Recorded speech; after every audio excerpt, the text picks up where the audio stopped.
Aishwarya CPM കാര്യം നോക്കുമ്പോൾ ഇപ്പോൾ നിയമസഭയിൽ കൃത്യമായിട്ടുള്ള എന്താ പറയുക ഭൂരിപക്ഷമല്ല, ആകെക്കുറെ അവർക്ക് 35 ആൾക്കാർ, അതിൽ തന്നെ 8ഓളം ആൾക്കാർ CPIയുടെ ആൾക്കാരാണ്. അപ്പം ഇത്തരത്തിൽ വലിയ തരത്തിലുള്ള അംഗബലമൊന്നുമില്ല. പക്ഷെ അപ്പോഴും അവരുടെ ഒരു ഏകഛത്രാധിപതി എന്നുള്ള രീതിയിൽ എല്ലാവരെയും നയിക്കാൻ, എത്ര വലിയ കൊടുങ്കാറ്റ് വന്നാലും നേരിടാൻ കഴിവുള്ള പ്രാപ്തനായ ഒരേ ഒരു തപ്പിത്താൻ അല്ലെങ്കിൽ തമ്പുരാൻ, ലീഡർ എന്നുള്ളത് നമുക്ക് വിശേഷിപ്പിക്കാൻ പറ്റുന്ന സമോന്നതനായ വാക്കുകൾക്ക് അതീതമായ അർത്ഥശങ്കൾക്ക് ഇടയില്ലാതെ പറയാൻ പറ്റുന്ന, ചരിത്രത്തിൽ എന്താ പറയുക താളുപുസ്തകത്തിൽ എഴുതപ്പെട്ട സ്വർണ്ണലിപികൾ കൊണ്ട് മാത്രം എഴുതാൻ പറ്റുന്ന ഒരു നേതാവാണ് പിണറായി വിജയൻ എന്ന് ഞാൻ വിശ്വസിക്കുന്നുണ്ടോ നീ അങ്ങനെ? അതെ. ഞാനിത് പറയാനുള്ള കാരണം എന്താണെന്ന് വെച്ച് കഴിഞ്ഞാൽ, ഈ പറഞ്ഞ പോലെ പ്രായാധിക്യം ഇപ്പോഴും വലിയ പ്രശ്നമല്ല എന്നുള്ള രീതിയിൽ നടക്കുന്നത്. പക്ഷേ ഇതേ പിണറായി വിജയന് വേണ്ടിയിട്ടാണ് എന്താ പറയുക പല സ്കൂളുകളിൽ അദ്ദേഹത്തിന് നടക്കാൻ മീറ്ററുകളുടെ വ്യത്യാസമേ ഉള്ളൂ, പക്ഷേ വണ്ടിക്ക് പോകാൻ പറ്റില്ല, നടക്കേണ്ടി വരും എന്നുള്ള കാരണം കൊണ്ട് 10-20 മീറ്റർ നടക്കുന്നതിൻ്റെ ബുദ്ധിമുട്ടായിട്ട് പല സ്കൂളുകളുടെ മതിലുകൾ പൊളിക്കുന്നു. നിയമസഭയിൽ ഈ പറഞ്ഞ പോലെ കുറച്ച് സ്റ്റെപ്പ് ഉണ്ട്, ഏകദേശം 30 സ്റ്റെപ്പോളം 30-40 സ്റ്റെപ്പ് ഉണ്ട്, അത് നടന്നു വരണം, കുറച്ച് നടക്കാൻ നിയമസഭയിൽ. പക്ഷേ അതുപോലും അദ്ദേഹം നടക്കുന്നുണ്ട് അവിടെ. പക്ഷെ ഇങ്ങോട്ട് വരുമ്പം സ്വന്തം മുറ്റത്ത് കുറച്ച് നടക്കാൻ വയ്യ. അപ്പോൾ വീടിൻ്റെ ഉള്ളിൽ തന്നെ അദ്ദേഹത്തിന് ലിഫ്റ്റ് വെക്കുന്നു. കാറിൻ്റെ ഉള്ളിൽ മീൻസ് ആ പുതിയ ബസ് വാങ്ങിയപ്പോൾ, നവകേരള യാത്രയുടെ ഭാഗമായിട്ട് വാങ്ങിയ ബസ്സിൻ്റെ ഉള്ളിൽ ഈ പറഞ്ഞ സ്റ്റെപ്പ് കയറണമെന്നുള്ള ആലോചിച്ചിട്ട് മാത്രം അതിൽ പ്രത്യേക ലിഫ്റ്റ് ഉണ്ടാക്കുന്നു.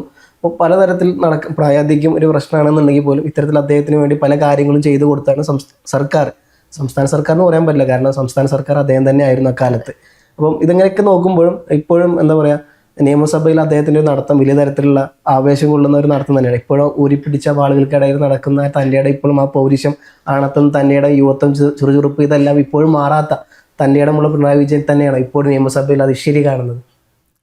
ആദ്യം തന്നെ നിന്റെ ഈ പിണറായി വിജയനെ പറ്റിയിട്ടുള്ള വാഴ്ത്തുപാട്ട് കേൾക്കുമ്പോൾ ആ പാവത്തിനെ നീ അങ്ങോട്ട് ആക്കുകയാണോ അതോ കാര്യമായിട്ടാണോ സുഹൃത്താണോ എന്നുള്ളത് അറിയാൻ പറ്റാത്ത കാര്യമായിട്ടാണോ സുഹൃത്തേന്ന് എനിക്ക് ചോദിക്കാനുള്ളൂ. എന്നുവെച്ചാൽ ആ പൗരുഷം നീ പറഞ്ഞതുപോലെ ഉരുപ്പിടിച്ച വാളുകൾക്കിടയിൽ കൂടെ നടക്കുന്ന പൗരുഷം ഞാനത് ഇങ്ങനെ ഒന്ന് ഇമാജിൻ ചെയ്ത് നോക്കായിരുന്നു. ആ മനുഷ്യനെ കളിയാക്കുന്നതല്ല, സീരിയസ്ലി കളിയാക്കുന്നതല്ല. ഒരു മനുഷ്യന്റെ ഈ പറയുന്ന പ്രായവും ഇതൊക്കെ നമുക്കും പ്രായമാവും, നമുക്ക് അസുഖങ്ങൾ വരും. അപ്പൊ ആ ഒരു അവസ്ഥയിലൊക്കെയുള്ള ശാരീരിക അസ്വസ്ഥതകളൊക്കെ നമുക്ക് മനസ്സിലാവുന്നതാണ്. പക്ഷെ ആ പ്രായാധിക്യം കാണിച്ചിട്ടെങ്കിലും അല്ലെങ്കിൽ അദ്ദേഹത്തിന്റെ ആ ഒരു ആംബിയർ കഴിഞ്ഞു എന്നുള്ളത് മനസ്സിലാക്കിയിട്ടെങ്കിലും അദ്ദേഹത്തെ ഒന്ന് മാറ്റി നിർത്താൻ തയ്യാറാവാണ്ട് അവിടെയും പിണറായി അല്ലാണ്ട് മറ്റാര് എന്നുള്ള ചോദ്യം കൊണ്ടുവന്ന് പ്രതിപക്ഷ നേതൃസ്ഥാനത്ത് പിടിച്ചിരുത്തിയപ്പോ അവർക്ക് വേണ്ടി കുറച്ചെങ്കിലും ഒന്ന് സംസാരിക്കണമല്ലോ. അപ്പൊ ഈ ആദ്യം പറഞ്ഞതുപോലെ വീടിന്റെ മുകളിലത്തെ നിലയിലേക്ക് കയറാൻ പോലും പറ്റാണ്ട് ലിഫ്റ്റ് ഉണ്ടാക്കി, ലിഫ്റ്റ് വെച്ചു. ആ ലിഫ്റ്റ് വെച്ചത് എടുത്ത കാശെടുത്തിട്ടാ, നമ്മള് ജനങ്ങളുടെ കാശെടുത്തിട്ട്. അതുപോലെ എല്ലാ കാര്യങ്ങളും നല്ല പാല് കുടിക്കണം മുഖ്യമന്ത്രിക്ക്, നല്ല പശുമ്പാല് വേണം.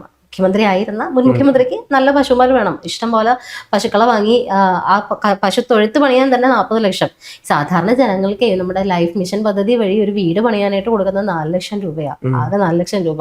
ഒരു മനുഷ്യന് ജീവിക്കാനുള്ള വീടും ഈ സാധനങ്ങൾ ഇറക്കുന്നതും എല്ലാം കൂടി കൂട്ടിയിട്ട് അതുങ്ങൾ കടവും കൂടി വാങ്ങിച്ചിട്ടായിരിക്കും അവർക്ക് കിട്ടുന്ന 4 ലക്ഷം. ചെറുതാണെന്നല്ല ഞാൻ പറയുന്നത്, പക്ഷെ അവർക്കൊരു വീടുണ്ടാക്കാൻ 4 ലക്ഷം. പക്ഷെ നമ്മുടെ നാട്ടിൽ ആ സമയത്ത് ബസ് സ്റ്റോപ്പ് കെട്ടാനായിട്ട് 10 ലക്ഷം 12 ലക്ഷം കിട്ടുമായിരുന്നു.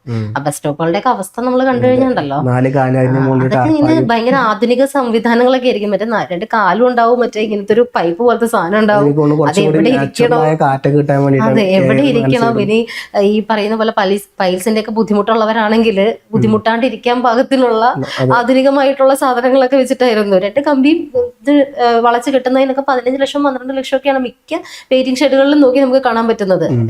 അപ്പൊ അത്തരത്തിൽ വകയിരുത്തലുകൾ ഓക്കെ. എന്തായാലും പിണറായി വിജയൻ ഇതുപോലെ ലിഫ്റ്റ് വെച്ചു. നവകേരള യാത്ര നടന്നപ്പോൾ ബസ്സിന് ഇറങ്ങാൻ പറ്റില്ല, അതിനു വേണ്ടിയിട്ട് ഹൈഡ്രോളിക് ലിഫ്റ്റ് വെച്ചു ബസ്സിൽ. അത്തരം ആധുനിക സൗകര്യങ്ങളുള്ള ലിഫ്റ്റ് ബസ്സാക്കി. അതിനുശേഷം നവകേരള ബസ്സിന്റെ പല കാര്യങ്ങളിലും ഇപ്പൊ സമ്മേളന വേദികളിലേക്ക് ചെല്ലണമെങ്കിൽ പലയിടങ്ങളിലും സ്കൂളുകളൊക്കെ ആയിരുന്നു. ആ സ്കൂളുകളുടെ ഗേറ്റ് കടന്ന് അകത്തേക്ക് അദ്ദേഹത്തിന് നടക്കാൻ പറ്റില്ല. അതിന്റെ പേരിൽ 23 സ്കൂളുകളാണ് കേരളത്തില് നവകേരള യാത്രയോടനുബന്ധിച്ച് മതിലുകൾ പൊളിച്ചു മാറ്റിയത്. അത്ര പോലും അദ്ദേഹത്തിന് നടക്കാൻ പറ്റില്ലായിരുന്നു. ഇപ്പൊ നമ്മൾ ഈ ഒരു ചിത്രം കാണിക്കുന്നത്, അതിനകത്ത് വാക്കൗട്ട് പ്രസംഗം കഴിഞ്ഞിട്ട് മാസമായിട്ട് ഇപ്പം ഈ പറഞ്ഞതുപോലെ ഭയങ്കര പൗരുഷത്തോടു കൂടി, യുവത്വത്തോടു കൂടി, അല്ലെങ്കിൽ ഭയങ്കര വീരപുരുഷനായിട്ട് വാക്കൗട്ട് പ്രസംഗം നടത്തി. വാക്കൗട്ട് പ്രസംഗത്തിന്റെ ധീരത പറയണ്ട, അത് പറയാണ്ടിരിക്കുക നല്ലത്. ഞങ്ങൾ വാക്കൗട്ട് നടത്തുന്നു എന്ന് പറയുമ്പോൾ സ്പീക്കർ തന്നെ പറഞ്ഞു ആയിക്കോട്ടെ, അങ്ങോട്ട് ഇറങ്ങി തന്നാലും ബാക്കി ഞങ്ങളിവിടെ ചെയ്യട്ടെ എന്ന് പറഞ്ഞാൽ വിട്ടതവര്. അപ്പൊ എന്തായാലും വാക്കൗട്ട് പ്രസംഗം നടത്തി ഇങ്ങോട്ട് ഇറങ്ങി വരുന്നു.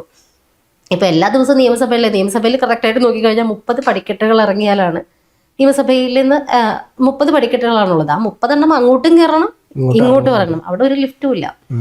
അതിപ്പോ ഒരു കാര്യത്തിന് നമുക്ക് എല്ലായിടത്തും അങ്ങനെ പറയാൻ പറ്റില്ലല്ലോ. അപ്പൊ അത് ചെയ്യും. പക്ഷെ ഈ വാക്കൗട്ട് പ്രസംഗത്തിന് അതെ ചിലപ്പോ ഒന്നുകൂടി വെച്ചാലേ. എന്നാലും ഈ വാക്കൗട്ട് പ്രസംഗം കഴിഞ്ഞ് വരുന്നത് ഭയങ്കര ഈ പറഞ്ഞതുപോലെ ഭയങ്കര വീരപരിവേഷത്തോടു കൂടിയാണ്. പതുക്കെ ഒന്നും ഇറങ്ങാൻ പറ്റില്ല. അത്യാവശ്യം നല്ല മാസമായിട്ട് തന്നെ ഇറങ്ങി വരികയാണ്. ഈ 30 പടിക്കെട്ടുകളും ഇറങ്ങി വരുന്നുണ്ട്. അതും കഴിഞ്ഞിട്ട് 30 മീറ്റർ നടന്നാലേ ഇതിന്റെ പുറത്തേക്ക് വരാൻ പറ്റുള്ളൂ. ഈ യാത്രകളൊക്കെ ഇത്രയും പൗരുഷത്തോടു കൂടി, നീ ആദ്യം പറഞ്ഞതുപോലെ ഫവാസ് പറഞ്ഞതുപോലെ വീരപുരുഷനായിട്ട് നമ്മുടെ വടക്കൻ വീരഗാഥയിലൊക്കെ കാണുന്നത് പോലെ അദ്ദേഹം ഇറങ്ങി വരുന്നത് കാണുമ്പോൾ ശരിക്കും അതിശയം തോന്നുകയാണ് കേട്ടോ. ശരി, വേറെ ഇപ്പൊ ഇറങ്ങി വരുന്നതോ അദ്ദേഹത്തിന്റെ ആരോഗ്യം മെച്ചപ്പെട്ടു എന്നുള്ളതിൽ സന്തോഷമില്ലാത്തതുകൊണ്ടല്ല. പക്ഷെ ഈ മനുഷ്യന് വേണ്ടിയിട്ടാണല്ലോ ഈശ്വര ഇത്ര ലിഫ്റ്റ് വെച്ചത്, എത്ര കാശാ പോയത്. പാവം ജനങ്ങൾക്ക് വീട് പണിയാൻ, ഒന്നും ഇല്ലാത്തടുത്ത് വീട് പണിയാൻ ലൈഫ് മിഷന്റെ 4 ലക്ഷമാണ് ആകെ കിട്ടുന്നത്. 4 ലക്ഷം കൊണ്ടൊരു 4, 5, 6 പേരുള്ള ഒരു കുടുംബത്തിന്റെ അത്താണിയായിട്ടുള്ള ഒരു വീട് അവർ തട്ടിക്കൂട്ടണം. പക്ഷെ ഈ ലിഫ്റ്റ് വെക്കാൻ തന്നെ ഇതിന്റെ എത്ര ഇരട്ടി കാശ് മുടക്കിയിട്ടുണ്ട്. കാലിത്തൊഴുത്ത് പറയാൻ എത്ര കാശ് മുടക്കിയിട്ടുണ്ട്. ഹൈഡ്രോളിക് ലിഫ്റ്റുള്ള അല്ലെങ്കിൽ അങ്ങനെയുള്ള സ്റ്റെപ്സ് വെച്ചിട്ടുള്ള നവകേരള ബസ് ഉണ്ടാക്കിയ ബസ്സിന്റെ ഇപ്പോഴത്തെ അവസ്ഥ എന്താണ്? അപ്പൊ ഇതെല്ലാം നമ്മൾ കണ്ടുകൊണ്ടിരിക്കുക.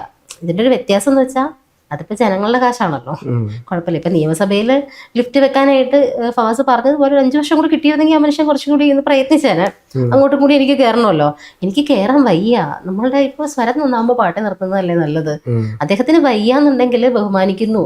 വയ്യായികകളും പ്രായവും എല്ലാം നമ്മൾക്ക് എല്ലാവർക്കും വരേണ്ട കാര്യങ്ങളാണ്. പക്ഷെ ആ സമയത്ത് എന്താ ചെയ്യുന്നത്? മാറി നിൽക്കാനായിട്ട്. പാർട്ടിയിൽ ഈ CPM എന്ന് പറയുന്ന പാർട്ടിയിൽ വേറെ ആരുമില്ലേ? അതായത് ഈ നേതൃഗുണമുള്ള ഒരുത്തം പോലും ഇല്ലാത്തൊരു പാർട്ടിയാണോ? വെട്ടിക്കളയും ചെയ്തു. കണ്ണൂരിൽ സത്യമാണ്. അത് ഈ പിണറായിക്ക് ശേഷം മറ്റൊരാൾ വളർന്നു വരരുത് എന്നുള്ള വാശിയുള്ളത് കൊണ്ട് തന്നെ പിണറായിക്ക് മുകളിലേക്ക് ആരൊക്കെ വന്നിട്ടുണ്ടോ അവരെയൊക്കെ വെട്ടി വീഴ്ത്തിയ കഥകൾ നമുക്ക് കൃത്യമായിട്ട് അറിയാം. KK ശൈലജയാണെങ്കിലും അതിന്റെ ഒരു ഇരയാണ്. ശൈലജ ടീച്ചറൊന്നും ഇപ്പോഴും തുറന്നു പറയുന്നില്ല എന്ന് മാത്രം. P ജയരാജനെ വെട്ടി. അപ്പോൾ അങ്ങനെ ഒരുവിധം എല്ലാവരെയും, ഈവൻ ഷംസീറിനെ വരെ മരുമകന് വേണ്ടി വെട്ടിമാറ്റി.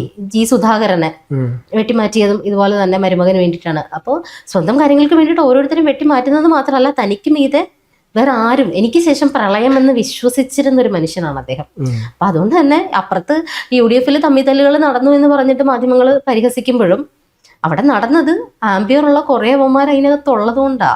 നട്ടലുള്ള കുറെ നേതാക്കൾ ഭരിക്കാൻ തയ്യാറായി അവിടെ അപ്പുറത്തുണ്ട്. അതിലൊരാളെ കണ്ടുപിടിക്കലായിരുന്നു അവരുടെ ടാസ്ക്. ഇപ്പുറത്ത് കഴിവുള്ളവരുണ്ടെങ്കിലും ഇല്ലെങ്കിലും ഞാൻ തന്നെ ഭരിക്കും. അതായത് ഉള്ളതിൽ ടോപ്പ് ഞാനായിരിക്കണം, എൻ്റെ താഴെ തന്നെ പോകണം എന്നുള്ള ഒരേ ഒരു പിണറായി. ആ ഒരു സംഭവത്തിൽ നിൽക്കുമ്പോൾ അദ്ദേഹം അല്ലാണ്ട് വേറൊരാളില്ല അവിടെ. എന്നാലും ജനങ്ങളുടെ കാശെടുത്ത് ഇത്രത്തോളം ഒക്കെ കാണിച്ചിട്ട് ഈ പറഞ്ഞതുപോലെ ഇങ്ങനെ ഇറങ്ങി വരുന്നതൊക്കെ കാണുമ്പോൾ, ഇപ്പോഴത്തെ ചിത്രം കാണുമ്പോൾ സന്തോഷമുണ്ട്. അദ്ദേഹത്തിന് അത്യാവശ്യം നമ്മളിപ്പോൾ നമ്മുടെ മുഖ്യമന്ത്രി ആയിരുന്ന സമയത്താണെങ്കിൽ അദ്ദേഹത്തിന്റെ ആയുസിന് വേണ്ടിയിട്ട്, ആരോഗ്യത്തിന് വേണ്ടി നമ്മുടെ കുറെ കാശ് നമ്മൾ മുടക്കിയതാണല്ലോ. അതായത് അമേരിക്കയിൽ വിട്ട് ചികിത്സിക്കാനും കാര്യങ്ങളൊക്കെ ആയിട്ട് നമ്മൾ നമ്മുടെ കാശ് മുടക്കി ചികിത്സിച്ച ഒരാളാണ്. അപ്പം നമ്മൾ കാശ് മുടക്കിയ ഒരു പ്രൊഡക്റ്റ് ആകുമ്പോൾ നമുക്കൊരു സന്തോഷം ഉണ്ടാവും. ആയുരാരോഗ്യ സൗഖ്യത്തോടു കൂടി തിരിച്ചു വരുമ്പോൾ ഇപ്പം നമ്മളൊരാളെ ചികിത്സയ്ക്കുള്ള പണം മുടക്കിയിട്ട് അയാൾ ആയുസോടുകൂടി ആരോഗ്യത്തോടുകൂടി തിരിച്ചു വരുന്നത് നമുക്ക് സന്തോഷമുള്ള കാര്യമാണ്. അപ്പം അതുപോലെ നമ്മൾ കാശ് മുടക്കി ചികിത്സിച്ചതാണ് അദ്ദേഹം. ഇപ്പോൾ ഈ നിയമസഭയുടെ പടിക്കെട്ടുകൾ ഇറങ്ങുന്നത് നമ്മൾ ശരിക്കും ആവേശത്തോടു കൂടി തന്നെ, സന്തോഷത്തോടു കൂടി തന്നെ കാണേണ്ടതാണ്. അതാ ഞാൻ പറഞ്ഞത്, പഴയകാല പിണറായി പ്രഭാവത്തിലേക്ക് വീണ്ടും തിരിച്ചു കയറുന്നു. ഇത് അത്ര പ്രഭാവം ഉണ്ടെന്ന് എനിക്ക് തോന്നുന്നില്ല. എന്ന് വെച്ചാൽ MLA ഹൗസിലേക്ക് പോലും മാറാണ്ട്, അല്ലെങ്കിൽ പ്രതിപക്ഷ നേതാവിനുള്ള കനോൺമെന്റ് ഹൗസിലേക്ക് പോലും മാറാത്തതിന്റെ റീസൺ അവിടെ ലിഫ്റ്റ് ഇല്ല. അതിനു വേണ്ടിയിട്ട് 1.5 ലക്ഷം രൂപ മാസ വാടകയ്ക്ക് വലിയൊരു വീട് വാടകയ്ക്ക് എടുത്ത് നിൽക്കുന്നത്, സൗകര്യങ്ങളില്ലാണ്ട് അദ്ദേഹത്തിന് ജീവിക്കാൻ പറ്റില്ല. ലിഫ്റ്റൊക്കെയുള്ള വീട് തന്നെ അദ്ദേഹത്തിന് വേണം. പക്ഷെ നിയമസഭയിൽ ഇതുപോലെ മാസ് കാണിച്ച് പുറത്തേക്ക് ഇറങ്ങി വരുമ്പോൾ മാസമായിട്ട് അദ്ദേഹത്തിന് തോന്നുന്നു. ഞാൻ പലപ്പോഴും വിചാരിച്ചിട്ടുണ്ട്, പിണറായി വിജയൻ പല ഇത് നടത്തുമ്പോൾ, അല്ലെങ്കിൽ പഴയ പിണറായി വിജയൻ ആയിരുന്നെങ്കിൽ കാണിച്ചു തന്നേനെ എന്ന് പറയുന്ന കുറച്ച് വീരവാദങ്ങളൊക്കെ നടത്തുമ്പോൾ വിചാരിച്ചിട്ടുണ്ട്, അദ്ദേഹം വിചാരിക്കുന്നത് ഉള്ളില് രജനീകാന്ത് സ്റ്റൈലിൽ ഇങ്ങനെ ഇറങ്ങി വരുന്നത് പോലെ ആയിരിക്കും അദ്ദേഹം ഇമാജിൻ ചെയ്ത് വെച്ചിട്ടുണ്ടാവും. സുധാകരൻ KPCC പ്രസിഡന്റായി സ്ഥാനം എടുക്കുമ്പോഴാണ് ഈ ഒരു പ്രശ്നം വല്ലാണ്ട് കത്തി വരുന്നത്. രണ്ടുപേരും അങ്ങോട്ടും ഇങ്ങോട്ട് വാക്കുവാദങ്ങൾ. സുധാകരൻ പറഞ്ഞു, ഞാൻ മൂപ്പരെ നെഞ്ചത്ത് ചോട്ടി നിന്നിട്ടുണ്ട്. പിണറായി പറയുന്നുണ്ട്, ആരെ നെഞ്ചത്താ ചോട്ടി എന്നുള്ളത് ആ പാട് നോക്കിയാൽ കാണാം. അപ്പൊ ഇത്തരത്തിലുള്ള മറുപടിയും കൊടുത്തും കൊണ്ടും നിന്നതായിരുന്നു. പിന്നീട് സുധാകരൻ മാറിയപ്പോഴാണ് സാധനം ഒന്ന് ഒതുങ്ങിയത്. അതുവരെ KPCCയും ഈ പറഞ്ഞ പോലെ LDF എന്നല്ല, പിണറായി വാസ് സുധാകരൻ എന്നുള്ള ഒരു മത്സരമായിരുന്നു മൊത്തം വാർത്താ മാധ്യമങ്ങളൊന്നും ഉണ്ടായിരുന്നത്. അതെ. അപ്പൊ എന്തായാലും ഈ ഒരു ഇറങ്ങി വരവ് സന്തോഷമാണോ നൽകുന്നതെന്ന് ചോദിച്ചാൽ ഉറപ്പായിട്ട് സന്തോഷമാണ്. നമ്മൾ കാശ് കൊടുത്ത് ചികിത്സിച്ച ഒരാൾ ആയുരാരോഗ്യ സൗഖ്യത്തോടു കൂടി തിരിച്ചു വന്നിരിക്കുന്നു.